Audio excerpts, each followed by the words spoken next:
All right, folks, the inaugural episode of How's the Market with my man, Ed Diaz of Kuna Capital, man. So I'm so happy to have you on this. I'm so happy that we decided to do this. That conversation that we had last time went so well. I thought to myself, how are we not doing this every 2 weeks or so? We are now.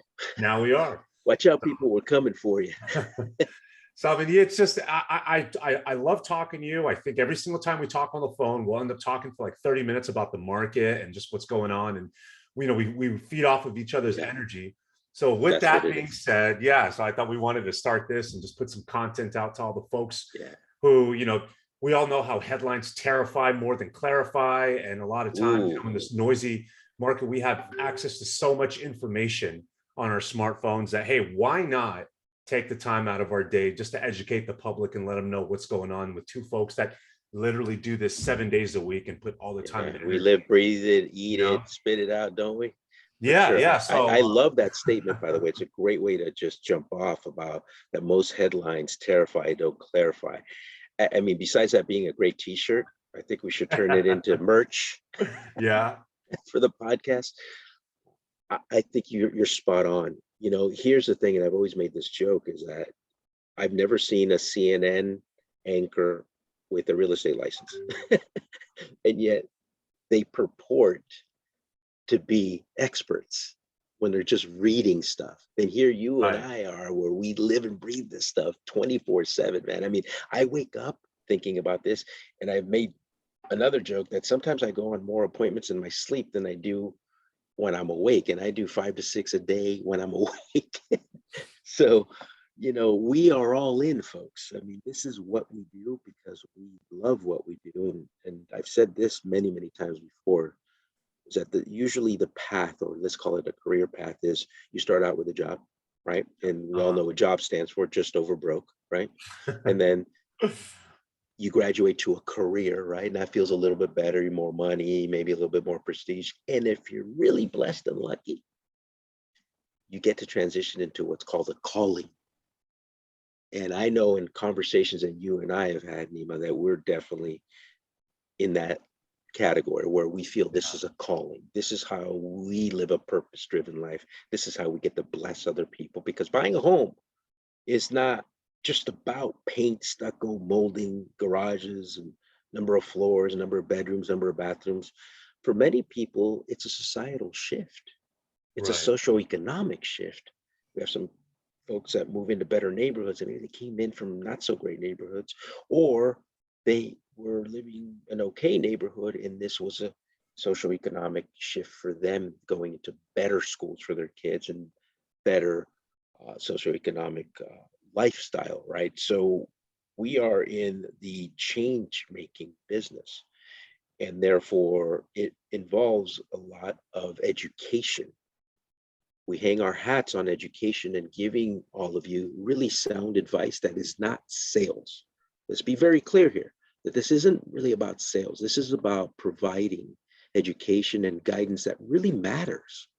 That will make a positive impact in your lives, or in the lives of you and those that you love around you, whether they're friends, colleagues, family members. But our goal here is to make a positive impact and to inspire you to move to different heights. And we're going to be talking about a lot of topics. It's going to be real estate, of course, and I'm in lending, so we will talk about those things, but we're going to talk also at large things, and we'll bring other guests to speak about other areas of your overall puzzle, if you will, that will positively impact. And while we were waiting for the mics to warm up, we had started discussing this newest Case-Shiller report, right? So, before we jump into the numbers, I feel like we both totally agree that housing, at the end of the day, it's not like the stock market, right? The shelter is not the same as like the S&P 500. So of course, most homeowners are here to make money, right? I mean, that's ideal, but that's not necessarily the only driving factor of why people buy homes, right? Sometimes we tend to forget about the American dream, when we get so big on stocks and followers of Seeking Alpha and some of these, companies that, make sure that they assist you with your portfolios. But we have to remember that a lot of people want to have the American dream of buying a home. You know, they come from a country, for example, that you could never own the actual property that you live with. I can't tell you how many times I've talked to people at open houses where like, wait, so this is mine? Like this, like that I own the ground too. And I'm like, you own the ground to the core of the earth and to the top, you know, as far as your eye can see up, you know, technically speaking. And I feel like, you know, we're so blessed to be in a country that provides stuff like that, right? Where people can't just come and take it from you, like the government can't take it from you. So So, true. you know, we always have to keep that in mind. But so I digress. Yeah, you had mentioned the Case-Shiller report, and let the viewers and folks. Yeah, let's talk a little bit about that. But before that, I do want to, because even though you digress, I think it's so important because we have free flow here. That's part of what these podcasts are about as well, Right. folks, is that we are humans, right? We're not just Uh-huh. talking heads, right? I think one of the important things to keep in mind is that when you wake up in the morning, you're probably riddled with first class problems. Let's not forget, whether you were born here or you came from another country or you're second, third generation, doesn't matter really. We all have dreams. And it's true. Part of dreaming is building, and part of building is sacrifice. Most of the time, hopefully, it'll be short term sacrifice for long term gain. Yes. Buying real estate is definitely a long term gain. Let me tell you, for those folks who say it's not an investment, well, look at the 5 years prior to you owning how much you built, and look at the 5 years that you owned, and you tell me all that equity that is yours isn't an investment. Matter of Oh fact, I've yeah. always said that buying a home is the only investment that I know that you can sleep in, get tax write-offs, and get appreciation. It just, and I'm an ex-stock guy, right? Ex-financial advisor. So I come with some experience here. Right. So it's a wonderful thing. I'd rather you, in 5 years, make other decisions with your life with an extra 500 grand, if you're here in California, or $1 million, than without it, right? Because money doesn't buy happiness, but it does give you a lot of options and allows you to breathe a little bit more and be able to do the real work, I call it, right? Which makes you happy, things that make you happy. So Case-Shiller. The Case-Shiller report just gives us, an idea and numbers on appreciation. And year over year, it came out yesterday, 20.7%. So for all those people that think that there's a bubble and property values are going to go down, I've been saying this. I don't see that happening. This is not 2008. Let's dive a little bit into that. 2008, what really happened here? Well, think about it. Lenders developed what I call mortgage crack. It got people addicted to these loans where you didn't have skin in the game, zero money down, and some programs even gave you 25% extra over. They call them 125% loans, right? In the hopes that you would use that extra 25% on the house to do improvements. But we all know you went and bought a Mercedes, right? Uh-huh.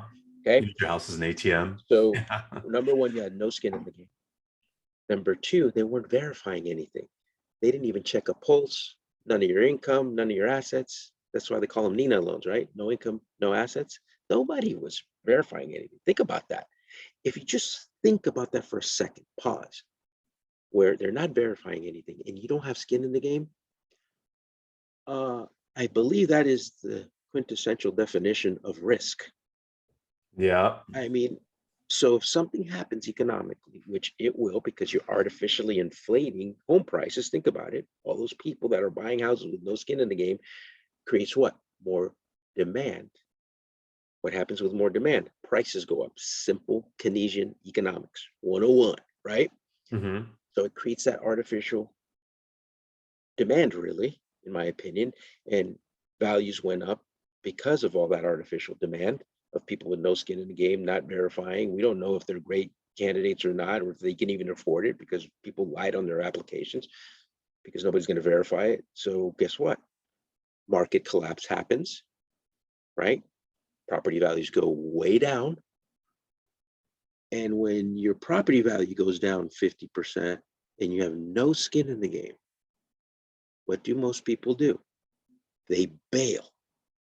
Now, I never understood why people would bail when it's the house you live in. Who cares? Wait it out.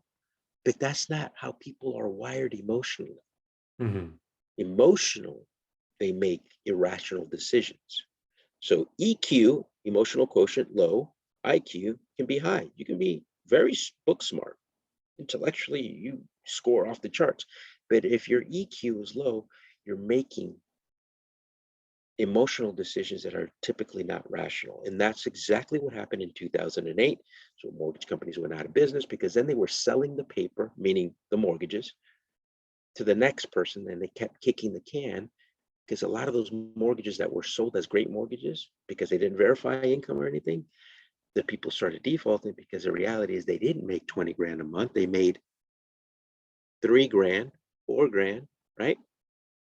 And here we go. A lot of defaults started to happen. Right. And so now mortgage companies could not sell to the next person, and they were carrying all this defaulted debt, go bankrupt Yeah. because they couldn't hang, right? And so that's exactly what happened. That is not today. Fast forward, here we are, June 1st, 2022. Most people put at least 20% down. I see it every single day. They have, and by the way, in California, let's say here in San Francisco, at the median price of 1.7, 20% down, right? We're talking $340,000. That's some skin in the game. That's not Yep. chump change. That is the price of a home in some other areas of the country. So Yeah. do you think Very somebody's just true. going to be willy-nilly just going to decide, you know what, I'll just let the house go? Not so Yeah. fast. So I say all this to support my thesis here that there is no bubble. Prices of homes are not going to go down. That said, P.S., I love you. The appreciation speed, or the speed at which properties are going up, will slow down. So don't get it confused. I'm not talking about the value of the home. I'm talking about the speed at which it's appreciating will slow down. We saw 20.7%. Man, that's robust. You know what it was in Tampa? 34%. Wow. 34% in Tampa, but Yeah. 20.7% if you just take the average nationwide. That number will decelerate, right? So they won't appreciate it as quickly. So that'll give you at least rest that it's not continuing to get outside of your reach. But alert, you might miss the boat. If you don't do it, it's going to continue to go up regardless. Go talk to your grandparents for a second and ask them when their $20,000 house or $10,000 house went to 100 grand, how shocked they were and how they thought there's no way this house is going to 200 grand. And then it went to 300 and then it kept going, right? Don't be the victim of that. So my slogan, t-shirt number 2 on the merch, is when and if you can, then do.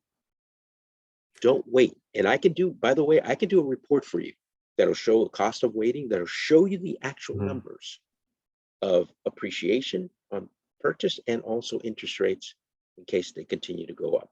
Now, we've been seeing in the last 3 weeks, rates have been going down. Today, unfortunately, not such a good day. Rates went up. I have alerts from my technical forums that it's time to lock today, June Mhm. 1st. So for those of you who are watching, make sure that your mortgage person is very technically adept and knows when to tell you when to lock. You should not be asking for what the rate is. Of course, you Right. want to know what that is, but you want to find out how good is your mortgage person at being able to advise you when to lock. They should be tied into the markets, right? To let you Mhm. know. It So shouldn't be that just reading. it reminds me of Rich. something that Mike Simonson said. I'm sorry to interrupt, but No, go for he it. had mentioned Please. if you like the home and you can afford the home, buy the home. It goes back to what you just said, right? If you sometimes you don't want to overthink these types of things because when do we know when the prices have peaked, right? When do we know when the prices have bottomed? I've shared this with you, the story, and a lot of my friends when I was buying my first home at the beginning of the pandemic. Mm, Our single family home that we bought was in July of 2020. And a lot of the folks that I shared this with, that I was going to buy a home, were like, what are you doing? We're at the peak prices right now. You're buying at the peak. You're not going to make any money. There's no upside. Yeah, And I said, yeah, and that's the reason why I had mentioned the shelter analogy at the beginning of the podcast, right at the beginning of the episode, because of course we're in this to make money. It's not the only reason why we make these moves a lot of the time, right? For someone like myself who had a one bedroom spot, and my wife was pregnant, we needed space, right? We didn't know how long we were going to be in that home, right? When I can be going back to the office, because when it's just you two and you're traveling all the time for work, and we would take totally lunch different. trips as well, right? I was in the office all the time, and at the end of the day, the home was just a place where a lot of the time we would do our laundry and Yeah, it's a shower. crash pad mostly. Yeah. Right. Yeah. But so much of that changed, right? So fast forward, I end up buying the home, and I'm so grateful to know that I've made about 300 to $400,000 in equity from that purchase. And I made that in about a year and a half, right? Okay, So so can I pause you there for a second? yes, I please. want you, the person watching this, to ask yourself, how long would it take you to make $340,000? I don't know. You might be one of those big ballers who could do it in a phone call. And that, you know what? That's awesome. But I'm talking to the majority of people. How long would it take you to make 340,000? And by the way, I haven't even said passively. I'm Yeah. talking about that job that you probably don't even like. How long would it take you to make 340,000? He did it passively in a year and a half. This is what I'm talking about. If we just peel this onion and forget about all the technical prowess and all that stuff, let's just do common sense stuff. Right. It's a compelling Yeah. reason. And I'm grateful for that, right? Because those are some short-term games. But that being said, it's not like I'm going to be selling anytime soon, because Right. just like what you said, Ed, I'm in it for the long game. I don't look at real estate as, hey, I'm going to buy a property and I'm going to sit in it for 3 years and sell it and make a profit and figure out where I'm going to go. I'm not one of those people, right? I don't do that. I look for stability. I look for growth. I look for a place that's mine. I look for a Yeah, great hedge against inflation, right? I totally. look at to own a property where somebody can't come and tell me, hey, by the way, have you realized, like, what's going on in the economy? We're going to jack your rent up by 15%. No one's going to come and tell me that. Right. And right. And that's something that I That's love. freedom. It's freedom, right? Nobody can tell me that. And it's It's such a straight great freedom. feeling. It's the pride of ownership that I feel like we don't discuss enough, because sometimes we're just looking at the numbers and the figures and Yeah. seeing if it works.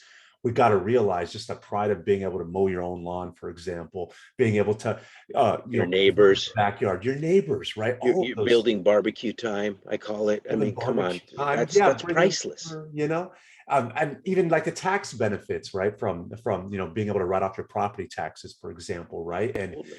you know what I'm saying? So I mean, it's such an amazing feeling, and I think it's so underestimated, and we don't discuss I this that agree. much. So, and I love what you were talking about earlier when you said the difference between 2008 and that Great Recession and how much has changed today. Now, since you were front and center doing those loans, being around these types of people, what has changed from 2008's housing situation to today? Like what I can think about, Ed, and these are things that I'm sure you Mm, could totally great elaborate question. on. The CFPB, right?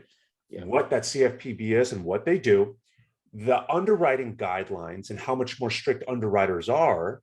And lastly, what I can think about are the ARM loans. We're discussing about, how much higher these rates are going, right? As the Fed tries to tamper down inflation. Let's talk about the adjustable rate mortgages that are making a comeback and becoming more popular, and how so much there's negative connotation with back then what happened with adjustable rate mortgages, 15 or so years ago, and how that's changed today. In full disclosure, I have a 10-1 arm on my house and I love it. So yeah, what Yeah. are, some changes that you've noticed from us? Yeah. I mean, look, peeling this onion is going to be robust, folks. So here it comes. A lot of changes happen. I mean, look, Yeah. when 2008 happened, it shook the country, much like COVID Mhm. shook us all. And it's caused a lot of the difference was that was more housing related, right? And lending related. It was very clear that we were living in the wild, wild west. Mhm. It was a complete gunslinging show with no controls. So of course the government had to come in and clean up. And it was long overdue. There was a lot of things that needed to be cleaned up. I can go for hours literally talking about all the little areas that needed to. But then they passed what's called the Dodd-Frank, right, Act. And that brought in a lot of compliance. Originally, the intent was we got to clean it up for the benefit of the consumer because there's too much Wild West going on. Now, typically, and we all have seen this, that when the government gets involved, the pendulum usually swings violently to the other side and overregulation happened. And what do I mean by that? Well, compliance departments Hmm. had to be created within all these banks and lenders in order to send the compliance to the government so that the government can QC you to make sure you're doing the right thing, right? And to prevent another 2008. Well, it made mortgages about 3 to 4 times more expensive. Now, guess who gets to flip that bill? Lenders and banks don't absorb that. That gets passed on to the consumer. So today's mortgage is 3 to 4 times more expensive than it was in 2008 because when you create compliance departments, you have to staff them. There go salaries, systems, right? Computers, and all this myriad of documentation that goes along with it. It's a lot. It's the reason why a mortgage takes longer. It's the reason why we're asking you for your firstborn and blood samples and all that stuff, right? Hmm. It's not because I we remember like that. it. How much do you like paperwork, Nima? Yeah, Zero. I especially as a hate small paperwork. business owner, right? With all those questions they were asking. Nobody likes paperwork. So please, Right. when I tell you I need something, it's not because I love to see all the pages and I have page parties. No, I hate paperwork. Let me be very clear. But it's government mandated. We have to because we get audited. And those Mm. audits, if you don't pass them, can be very financially detrimental. It's a lot of money. Plus, mortgages still get sold in bundles, which is where reality lenders make their money. The money isn't made by me doing a mortgage for you. The money is made in the secondary markets when your mortgage gets sold along with a bunch of other people that have similar profiles to yours, right? Credit scores, debt to income ratios. So part of the legislation that also happened is that we have what's called the ATP, which is the ability to pay rules came in. You can't get a loan today where you're completely not qualified for it. So, you don't have to tell me that you want to make a payment no greater than what you're paying in rent. First off, that's apples and oranges, and we could talk about that later. Yeah. But no lender is going to approve you for a loan that you can't pay. And typically, so conventional loans are 50% debt to income ratio. You can't go above that. Typically, I'm just talking in general. Hmm. And then jumbo loans, which those loan amounts are different in different counties and different parts of the country. But jumbo loans typically are cut off at 43% debt to income ratio. You get about a 7% haircut compared to the conventional loans. So all these things are in place. These are called guidelines, or in other words, rules that all the lenders have in place. And most of those rules are imposed on the lenders by Fannie Mae and Freddie Mac. Why? They're the largest purchasers of mortgages. Remember, I mentioned that these mortgages get sold. Guess who buys them? Fannie Mae and Freddie Mac. So they make the rules because otherwise they won't buy these loans, right? So, for example, minimum credit scores, maximum debt to income ratio, reserves. How many months reserves do you need, depending on the number of, of mortgages you already have and properties you already have? Right. Everybody's profile is different. So, just like our DNA, we're all different. Every mortgage is different because you're different, right? Hmm. We have all these rules and guidelines that go with that. Jumbo mortgages, they want to see at least 3 trade lines in your credit report. Did you know that? Probably didn't. So here you come thinking, well, I don't have a lot of credit, but I got 3 million in cash and I want to buy a $5 million house. If you don't have at least three trade lines that you've had open for, let's say, 24 months, or not open, but have used for the last 24 months, you won't get that loan. Right. You have to go somewhere else. And that's just And them doing their due diligence, right? As you can. yes, and that's just a rule that they put in place Yeah. because in their actuarial statistics, they Hmm. see that anybody with less than three getting a jumbo loan, I guess, is more risky. And so then now you can't go to a normal lender. Maybe you have to go to a portfolio lender. What's a portfolio lender? It's a lender that does not sell the loans. They keep them in house, and therefore, guess what? They make the rules. They might say, hey, you know what, Mr. 3 million, you only have 2 trade lines. We don't really care, but I want you to open up a checking account and put $1 million into it, and we'll do that loan for it. Because they can do that because they're not selling it to Fannie Mae or Freddie Mac. They portfolio it, meaning that they service it and keep it in-house, so they make the rules. That was a great That's breakdown. just a snippet, right? Yeah, Of how it works. I'm giving you 30,000 feet above, but this is how it works today. So you're not going to get in trouble, especially not with us, because I'm going to make sure that you're not going to be house poor, right? I want to make sure you can have a cup of coffee, right? Because here's the thing. How many of you watching this predicted this pandemic? None. How many of you business owners who are suffering and or had to shutter your businesses predicted this from happening? You were doing great. My gosh, I'm making 2 million a month. And now you're making 0 million a month, and life has switched on you. So you should always prepare. That's why being somewhat conservative is important. But when you're going to take risks, take some calculated risks, right? And part of the calculated risk formula is having a team of people who know more than you do in those areas that you don't make your living on. So for example, if you're a CPA, what do you know about mortgages? Nothing, probably, or very little compared to somebody like me. So I should be on your team. You're not a realtor if you're doing taxes. So you should have Nima as your real estate advisor. And I use that word very, very purposely, because there's a difference between a salesperson who just wants to sell you something and a person who wants to improve your life and is there to advise you, and they hang their hat on advice. Like me personally, advice and education are number one. I talk people out of refinancing. News at 11. I have. When it doesn't pencil and it doesn't make sense, my core values kick in and say, you know what? This doesn't make any sense for you to refinance. And here are the reasons why does this make sense to you.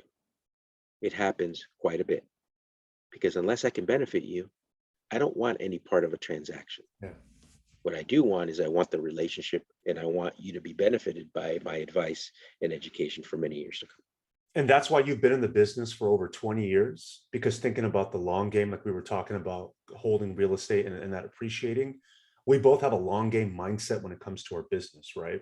100%. It's not just about, I mean, I can't comment on lending, but I can tell you with real estate, there's a reason why there's an 87% failure rate in the first 5 years and a 97% failure rate in 10 years, because it doesn't take much effort to get a real estate license.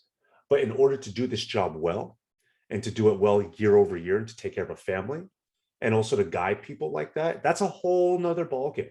And when you're in it for their interests, and it generally, like for folks like you and I think that's why we both love working with each other, and that's why we feed off each other's energy, because we're the types of people who put our clients first and foremost, right? And we get this dopamine rush when we get those responses. Thank you so much, Ed, for convincing me to and getting me that loan and me locking this rate in, right? Or thank you so much for talking to me, Nima, about buying that house when I was on the fence and now I've made X amount of money. And here's a family photo in our, with our nice pergola in the backyard. You just saying it makes my hairs, you know what I mean? It's just such a great feeling. Yeah. It really is. And we love seeing people like that. We have situations too where people come to us saying, you know what, my cousin said I need to talk to you. I'll be honest with you, I don't think I can do this. And then next thing you know it, they're homeowners, and next thing you know, it's 5 years from now, and they've built this nice little nest egg that gives them more options, right? I mean, I talked to you about 2 Fridays ago, Nima, this lady who has 3 jobs. I honestly thought she had made a mistake on the application. She was working 3 full-time jobs. It's the first time I've ever seen that in my 21-year career. And go figure, she really did have 3 jobs. She has 3 kids, and she will do anything for those kids. And we got her into our house 2 Fridays ago. Dude, I got to be honest with you, man. That was probably one of the most significant, if not the most significant loan I've done in my career. To see this lady, single mom, who the husband bailed Disappeared, literally disappeared. She later found out that he had another family, Oh, wow. no child support, no spousal support, and she decided to get 3 jobs to feed those kids. And that she got into a house, dude. I'm telling you, for those of you watching, there's no excuse.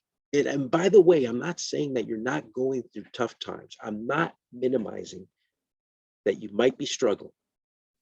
But what I am saying to you, and let me be very clear, is please, for your family, for yourself, don't ever stop dreaming. At least inch towards it. Take a step every day. You don't have to do it tomorrow. Everybody's got this notion that you have to hit home runs every time you go to bat. No, get on base. Let your Yeah. team give you homework that you can complete to get closer and closer and closer. Because I'm going to tell you something. The next 5 years are coming, and they're coming quick. I read a statistic that says that the average life expectancy in the United States is 78 years. You know how many days that is? It's 28,500. Doesn't that number, even though it's bigger than 78, doesn't that number seem a lot smaller? It does, because it's every single day. It's every It's single just day, one man. less day you I have did on the the system. What are you calculation. doing, right? If that's true for me, I have 6,500 days left. Like, I'm running out of time. So what are we waiting for? At least inch. Get yourself, surround yourself with the right people. That's the other thing. Stop wasting time with the wrong people. You're never going to do it. You can't do it. There's no way. That Yeah. sells Not on in this market. CNN, Can't buy a and home it in the Bay Area. sells on Yeah. in papers and CBS and Fox Network. That sells a lot. Yep. But don't let it sell your soul. Take the inches of steps. We've all heard this one. How do you eat an elephant? One bite at a time. Yeah. How do you reach your goal? 1 foot in front of the other. Just take one step. And folks got to Allow remember. to Yeah. help Yeah. do Folks the got to remember. homework. Because if this lady could do it, I'm telling you, anybody can. And I'm not Yeah. saying go get 3 Right. jobs and do it, because maybe home ownership is not something that's on your radar or you even want to do, and that's okay. But if it is, don't let anyone or anything get in the way. Just inch towards it, because the next 5 years is coming. Some folks talk about, oh, I don't have 20%, therefore I can't buy a home. I mean, that's one of the things that we can debunk, right? One of the myths that we can debunk. 100%. There's programs out there. I have tons of programs. You don't have to put 20% down. Yeah. Or you can do 2 loans. That's the other thing too. And going back to the ARMs and stuff, which by the way, an ARM stands for adjustable rate mortgage. They are coming into play now more than ever because those rates are lower. Because think about it, the most expensive loan there is a 40-year, is a 30-year. I mean, there are 40-year loans out there, but let's just keep it simple. The 30-year mortgage is the most expensive loan. Why? Because it's locked in for 30 years. That bank doesn't have an opportunity to raise your rate. It's Right. done. That's it. If you get a 7-year ARM, that means that it's fixed for the first 7 years, and then it's variable for the remaining 23 years, because most mortgages are 30-year mortgages in the totality of the years. So Mm. when you hear a 5-year ARM, that means it's fixed for first 5 years, variable for 25. A 7 is fixed for 7, variable for 23, and so forth, right? Why is that rate lower? Because the bank has an opportunity. Doesn't mean it'll happen, but they have the opportunity to get more interest from you after the fixed period. But here's the thing. One of the things that changed with the DoddFrank is that on a conventional loan, it's illegal to have prepayment penalties. So guess what? In 7 years, when that rate is about to adjust, if it adjusts down, then keep it. If it adjusts up, refinance it. Yeah. Let's have a conversation. You're not stuck. See, everybody thinks in these like short windows of opportunity. No. You have options. You have options. Like right now, rates are in the 5s, right? You're right. Did you know that every single day on a rate sheet, there's about 10 to 23 different interest rate options? It's not singular. There's no rate. There's rates. Right. There's options. You can pay points to buy down the rate if it makes sense. I have a specific formula that I use that'll tell you if it financially makes sense or not. It takes me seconds to do because the numbers don't lie. Don't emotionally say, I'm not paying points to buy down the rate. Do the math. Let me do the math. And I'll tell you honestly whether it makes sense to or not. Okay. Like right now, it might make sense depending on how long you think you're going to keep that property. You don't want a 5%. Maybe it'll cost you a point to get it down to 4.75%. Whatever the case may be. Again, everybody's got different DNA. Your situation's different. But let's give an example. So let's say you work at Google and you know that for a fact, you're going to be relocating from San Francisco to Seattle in 5 to 7 years. Why would you get a 30-year fixed? Get a 7-year because the rate's going to be lower, right? Right. And in the 7 years, you sell with Nima, and then you go buy in Seattle with a colleague of Nima's, and we'll help you with the financing. That's it. And I was talking Don't to overcomplicate things, folks. I was going to tell you, Ed, I was talking to a first-time home buyer at my open house this past weekend, and I wanted to pick your brain about this because I advised them. I said, listen, the 30-year fixed rate is the most popular loan program, right, in the United States, but it's not the only option for you. If you're a first-time home buyer, chances are, in most cases, and I'm just thinking about myself here, that your plan at least is to not stay in your home for longer than 10 years, your first home.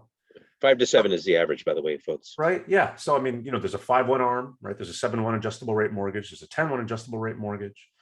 And those will be lower than the 30-year fix, right? So it's just, right. It's just playing that house hacking, that mathematics game with what works best, right? And at the end of the day, you can always refinance because we see in the headlines, right? Again, going back to headlines, terrify more to clarify. I love that. They may have dropped. I stole that from Steve Harney at Keeping Current Matters, but Such a great they may have doubled, right? Because it's all relative. They may have doubled since January of 2021. Yeah. Doubling today. But if we take a step back, like you said, 35,000 feet in the air, and we look at the past few decades, the average rate, has it not been around 6%, 6 to 8%? 6 to 7%. 6 to 7%. There you go. So when we look at the past 3 decades, these are still low historically, low historic Yeah, we numbers. just got used to free lunch. That's the problem. Yeah. Look, at some point you got to pay subsidies, the lady. You know what I mean? Yeah. Yeah, you got to pay the lady. Look, go Right. back, and again, please take before you speak or before your emotions trick you into fear, do some research. Okay. The reality is that yes, 6 to 7% is where the rates have been. 2.5% is not real. That was artificial, folks. Has anybody been watching David Copperfield? There is no magic. It's sleight of hand. Okay. Yeah. Nobody's disappearing. Right. I promise you. Okay. Yeah. No lady's getting sawed in half. I Keep me dead. That's murder. And speaking of the past few decades, Ed, like we had mentioned, so we talked on the lending side. Now on the real estate side, the only time the past, I would say 30 years, I think there's been about 5 or 6 recessions. And the only time that home prices didn't rise during the recessions was in 2008. And that's obviously, as we know, because that was a lending housing issue that caused the economy to tank. Thank you. So of course, right. And for all the reasons that you had just talked about. So even though we might be going into a recession in 2023, I was listening to Jamie Dimon, CEO of JP Morgan Chase talking Chase, about it, right? And he had mentioned that this morning. But folks, recession doesn't mean housing crisis. It doesn't mean that home prices will go down if there's a recession. Now, it can mean that lending percentages, like the mortgage rates usually go down in recessions. Yes, they do. So it's actually good news for that. And by the way, a recession doesn't mean that you're going to be homeless. Okay. Right. There's soft landing recessions, which I do believe this is going to be more of a mild one. This is not going to be a depression. You're not going to be at your local park with a tent. That's not what this means. But recessions do typically bring lower interest rates, right? Right now, what we're looking at employment. Typically, when employment is at an all-time high, that's a red flag that a recession's coming, right? We're seeing that. Prices, obviously, inflation's a real thing. It's the highest it's been. We're hoping that the rise in rates, right, typically will put the brakes Yeah. on inflation, and we shall see. I mean, that's the big elephant in the room. I do Right. believe we'll go into a recession, which, by the way, the definition is 2 straight quarters of decline in GDP. We already have one; the other one's coming. Yeah. So it's going to happen probably by the end of the month or next month. Will be declared a formal recession. But again, what are you doing to shelter yourself? Right. What are the steps that you're taking? Right. I Are mean, that's what the you Federal spending Reserve wants to more? do. Are you saving more? Are you taking those steps towards or away from your dreams and goals? That's the question. Because look, I can call it a recession. What does that have to do with you if you're doing really well? Yeah. Right. It's Now, I all know there's relative. an at-large effect, but at the end of the day, we're all responsible for our lives. And part of what I'm Yeah. saying to you is there are ways to recession-proof somewhat, at least your life. What's one of them? You better have a team. You better have a team of financial folks. Do you have a financial advisor? Do you have a good tax person who's maximizing your write-offs? Do you have a real estate team, right? So that Yeah. if and when you're ready to buy, they have already guided you to success because they're the experts in things that you're not, right? Yeah. These are Absolutely. really important things to keep in mind because, again, the next 5 years is coming. What are you going to do Yeah. about it? We want to talk about numbers too, right? Initially, we said over 20% home price appreciation nationally year over year in 2022. At least the analytics firms that I follow are saying they think that by year end it'll be around 9%. So what does that mean? That's what I'm thinking. Somehow we got to bring it down 13%. So that's why you're going to see a lot more price reductions, right? It's Yep, not anything to freak out about. I believe we're in a healthy market. We get yep. about 30% price reductions. Now we're in the early 20% range, like There you 22% go. price Okay, reduction. so it's yeah, the National accelerations, numbers, right? the Yeah. deceleration's happening. The Not deceleration, right? again, not property values, but the acceleration of Increase. right Yeah. of prices, because what they list it for isn't necessarily what it's going to sell for. Right? Yep. Let's Uh-huh. remember the market always speaks.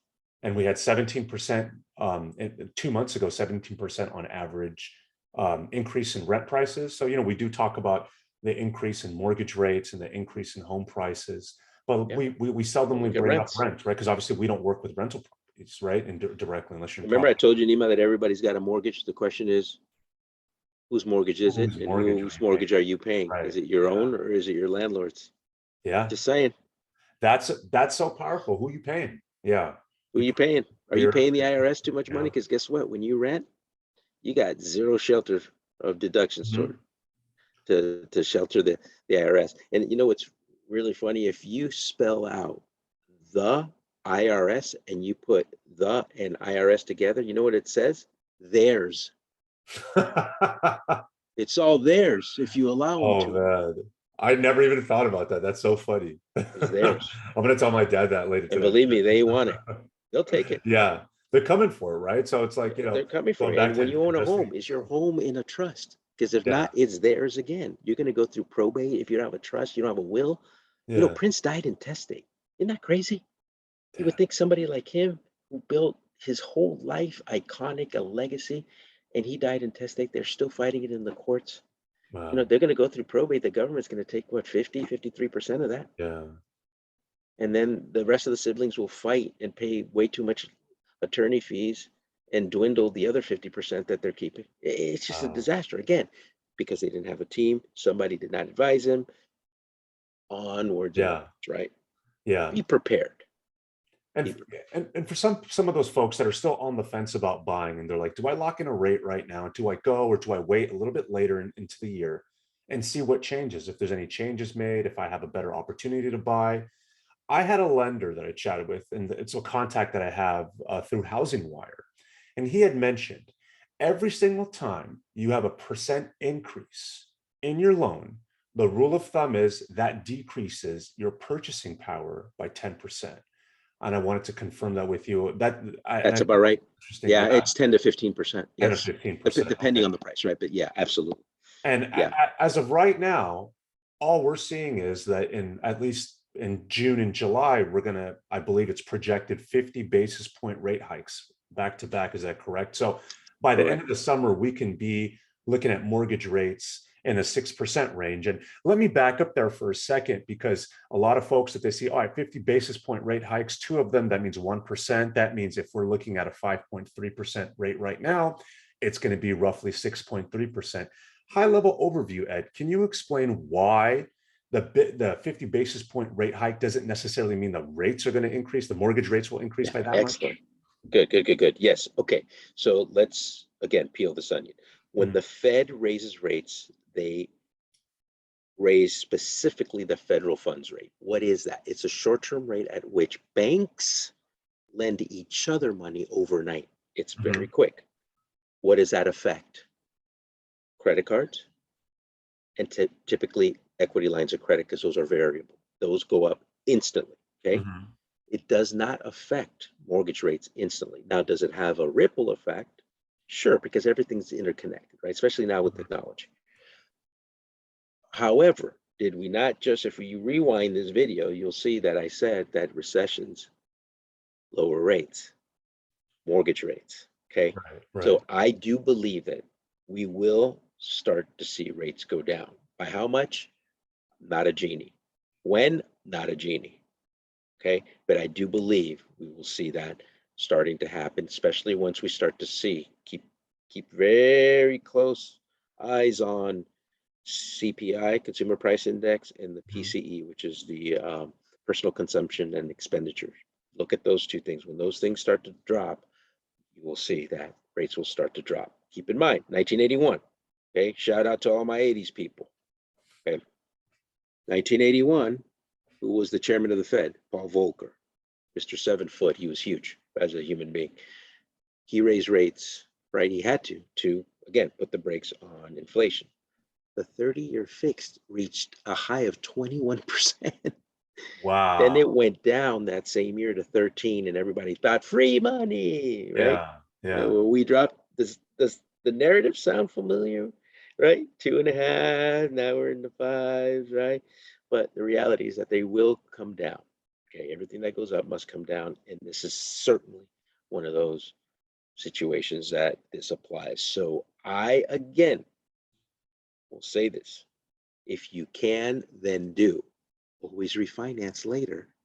And guess what, guys? When you refinance, typically, how much income dollars comes into place when you refinance and you have equity in that home? None. You're using equity.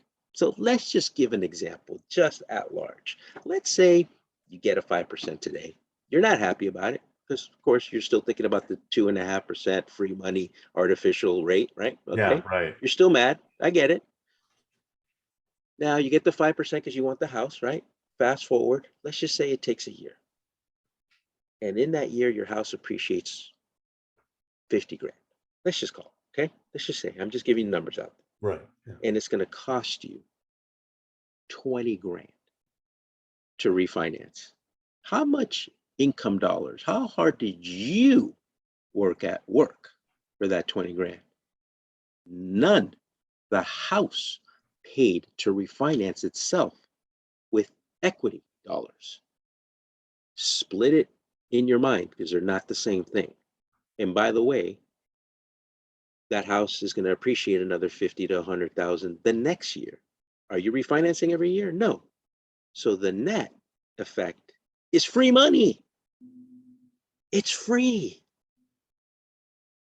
Now, if you want to talk specifically about stuff, please reach out to me so that I can give you your numbers. But I'm telling you that when you refinance using equity dollars to pay for the refinance, not income dollars. Big difference.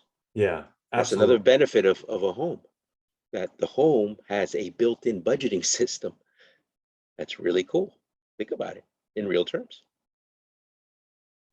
Well, hey, man, I got to say, I'm so happy that we decided to do this, that we jumped on this Yeah, call, me that too. we This is started great. this. Oh, I love these Right. conversations. We're going to They're have, real. there's just such a storm that's around there, like I said, with whether it's people that are just misguided or false information. And let's just try to set the record straight for people, if you know, and just try to provide them that type of value that they're looking for. I mean, I'm really excited for us to hop on our next session after the next the Fed rate hike, so we can talk a little bit more and unpack that. Yeah. and then talk a little bit more about what's going on in the real estate market. But it's been an incredible run. I mean, it's been 10 years that we've just been on this up on this bull run for the past Which 10 is years. typical. Remember, 7 to 10 years is the cycle. Yeah. Again, Yeah. no surprises there. Doesn't mean to panic, folks. You know, the market's Not at all. cyclical. It comes in and comes down. It can't always just go up. We've just been spoiled with it, Yeah. you know, ever since over the past 10 years. So we Agreed. are here, Ed and I are here to unpack all of these things and what's going on in the market and just try to provide you guys with that type of value. So if you have any questions, whether it's on the lending side, reach out to Ed. We'll have all the information in the show notes, both of our contact information. And for me on the real estate side, Ed and I are going to be doing some really cool pop-up events that we have coming up in the near future. Make sure you get on that list. If you're local here in the Bay Area, you're going to Yeah. want to get on the list, the invitation list for some of these events, because they're going to be really different. Yeah. They're not going to be salesy, cheesy. We're not selling you stuff. No. They're going to be super fun. There'll be like info mixers. We'll be mixing, getting to know one another, but still exchanging information, because brain trust is the number one trust. This is it. You got to trust your brain trust, right? And by the way, also, please don't be shy. Let us know what topics you would like for us to cover, because we have a wide swath of things, and you know, we'll talk about pretty much anything, including lifestyle stuff. If you want to talk about that, we'll throw that in too, because after all, we are humans. And last time I pinched myself, it actually hurts. It's real. We got our hobbies, you know, we're family guys, right? We have our sons. Yes, So yeah, it's a great, I love that you brought that up. You're absolutely right. Drop us a line, reach out to us, whether it's privately. Yeah. And just let us know what you want to hear about, because that way we can provide more content that, you know, caters to what you want to hear about, what your needs are, and also just gives us things to talk about. And he and I discuss. So I really appreciate you, Ed. I really appreciate you too, Nima. To chat out. 2022 is going to be a really interesting year for us, and we're going to be here for you folks to guide you through that. Absolutely. Stay positive and stay on track. Yes, sir. All right, Ed. Hey, it was great chatting with you, and I'm looking forward to the next episode. Same here. All right. Have a great day, everybody.